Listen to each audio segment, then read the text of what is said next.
Do not store up for yourselves treasures on earth, where moths and vermin destroy, and where thieves break in and steal. But store up for yourselves treasures in heaven, where moths and vermin do not destroy, and where thieves do not break in and steal.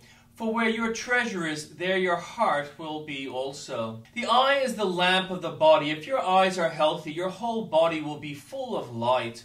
But if your eyes are unhealthy, your whole body will be full of darkness. If then the light within you is darkness, how great is that darkness? No one can serve two masters. Either you will hate the one and love the other, or you will be devoted to the one and despise the other. You cannot serve both God and money. Therefore I tell you, do not worry about your life, what you will eat or drink, or about your body, or what you will wear. Is not your life more than food, and the body more than clothes? Look at the birds of the air. They do not sow or reap or store away in barns, and yet your heavenly Father feeds them. Are you not much more valuable than they? Can any of you, by worrying, add a single hour to your life? And why do you worry about clothes? See how the flowers of the fields grow. They do not labor or spin. Yet I tell you that not even Solomon in all his splendor was dressed like one of these. If that is how God clothes the grass of the field, which is here today and tomorrow is thrown into the fire, will he not much more clothe you, you of little faith? So do not worry, saying, what shall we eat? Or what shall we drink? Or what shall we wear? For the pagans run after all these things, and your heavenly Father knows that you need them. But seek first his kingdom and his righteousness, and all these things will be given to you as well. Therefore do not worry about tomorrow, for tomorrow will worry about itself. Each day has enough trouble for its own. And the Old Testament reading. Now Abraham moved on from there into the region of the Negev and lived between Kadesh and Shur. For a while he stayed in Gerar, and there Abraham said to his wife Sarah, she is my sister. Then Abimelech, king of Gerar, sent for Sarah and took her. But God said to Abimelech in a dream one night and said to him, you are as good as dead because of the woman you have taken. She is a married woman. Now Abimelech had not gone near her, so he said, Lord, will you destroy an innocent nation? Did he not say to me, she is my sister? And didn't she also say, he is my brother? I have done this with a clear conscience and clean hands. Then God said to him in the dream, yes, I know you did this with a clear conscience, and so I have kept you from sinning against me. That is why I did not let you touch her. Now return the man's wife, for he is a prophet, and he will pray for you, and you will live. But if you do not return her, you may be sure that you and all who belong to you will die. Early in the morning, Abimelech summoned all his officials, and when he told them all what had happened, they were very much afraid. Then Abimelech called Abraham in and said, what have you done to us? How have I wronged you that you have brought such great guilt upon me and my kingdom?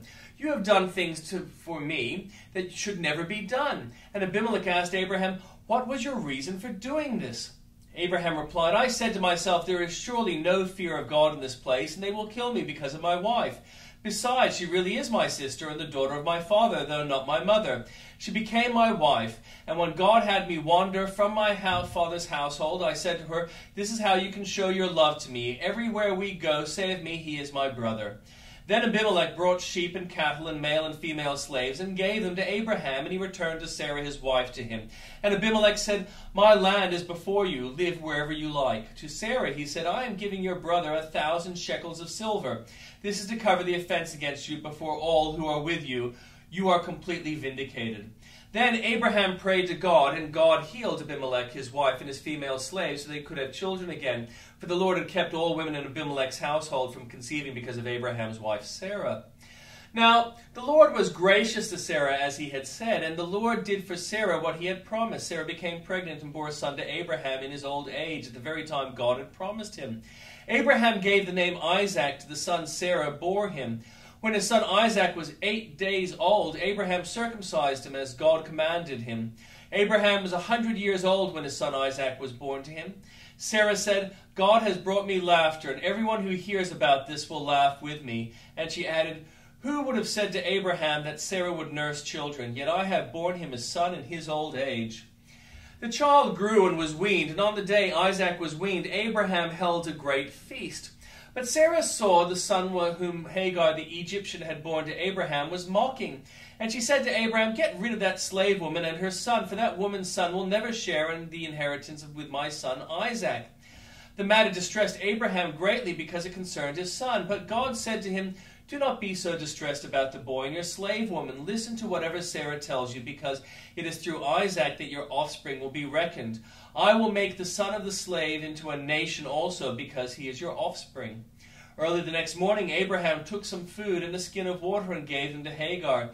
He set them on her shoulders and then sent her off with the boy. He went on her way and wandering in the desert of Beersheba. When the water in the skin was gone, she put the boy under one of the bushes. Then she went off and sat down about a bowshot away, for she thought, "I cannot watch the boy die." And as she sat there, she began to sob. God heard the boy crying, and the angel of God called to Hagar from heaven and said to her, "What is the matter, Hagar? Do not be afraid. God has heard the boy crying as he lies there. Lift the boy up and take him by the hand, for I will make him into a great nation." Then God opened her eyes, and she saw a well of water. So she went and filled the skin with water and gave the boy a drink. God was with the boy as he grew up. He lived in the desert and became an archer. While he was living in the desert of Paran, his mother got a wife for him from Egypt. At that time Abimelech and Phicol, the commander of his forces, said to Abraham, "God is with you in everything you do.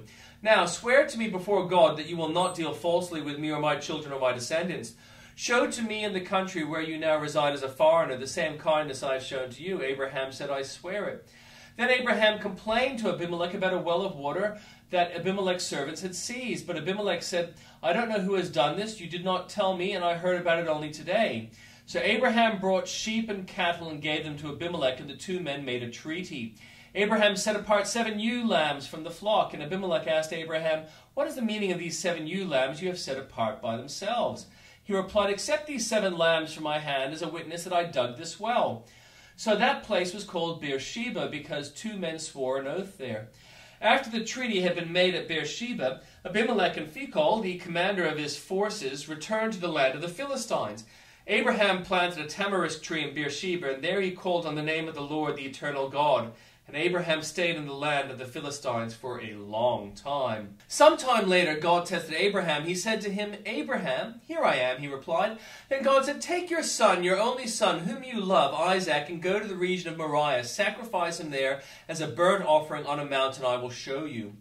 Early the next morning, Abraham got up and loaded his donkey. He took with him 2 of his servants and his son Isaac. When he had cut enough wood for the burnt offering, he set out for the place God had told him about. On the 3rd day, Abraham looked up and saw the place in the distance. He said to his servant, "Stay here with the donkey while I and the boy go over there. We will worship, and then we will come back to you." Abraham took the wood from the burnt offering and placed it on his son Isaac, and he himself carried the fire and the knife. As the 2 of them went on together, Isaac spoke up and said to his father Abraham, "Father?" "Yes, my son," Abraham replied.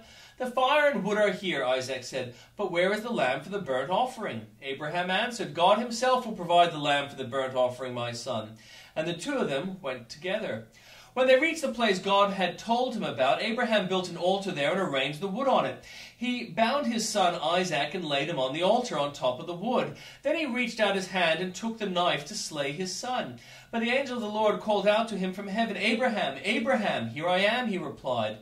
"Do not lay a hand on the boy," he said. "Do not do anything to him. Now I know that you fear God, because you have not withheld from me your son, your only son." Abraham looked up, and there in a thicket he saw a ram caught by its horns. He went over and took the ram and sacrificed it as a burnt offering instead of his son. So Abraham called that place "The Lord will provide," and to this day it is said, "On the mountain of the Lord it will be provided." The angel of the Lord called to Abraham from heaven a second time and said, "I will swear by myself, declares the Lord, that because you have done this and have not withheld your son, your only son, I will surely bless you and make your descendants as numerous as the stars in the sky and as the sand on the seashore.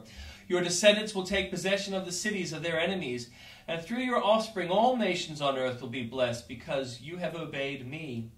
Then Abraham returned to his servants, and they set off together for Beersheba, and Abraham stayed in Beersheba. Sometime later, Abraham was told, "Milcah is also a mother. She has borne sons to your brother Nahor, Uz the firstborn, Buz his brother, Kemuel the father of Aram, Kesed, Hazo, Pildash, Jidlaph, and Bethuel. And Bethuel became the father of Rebekah. Milcah bore these 8 sons to Abraham's brother Nahor. His concubine, whose name was Reumah, also had sons, Tebah, Gaham, Tahash, and Maacah.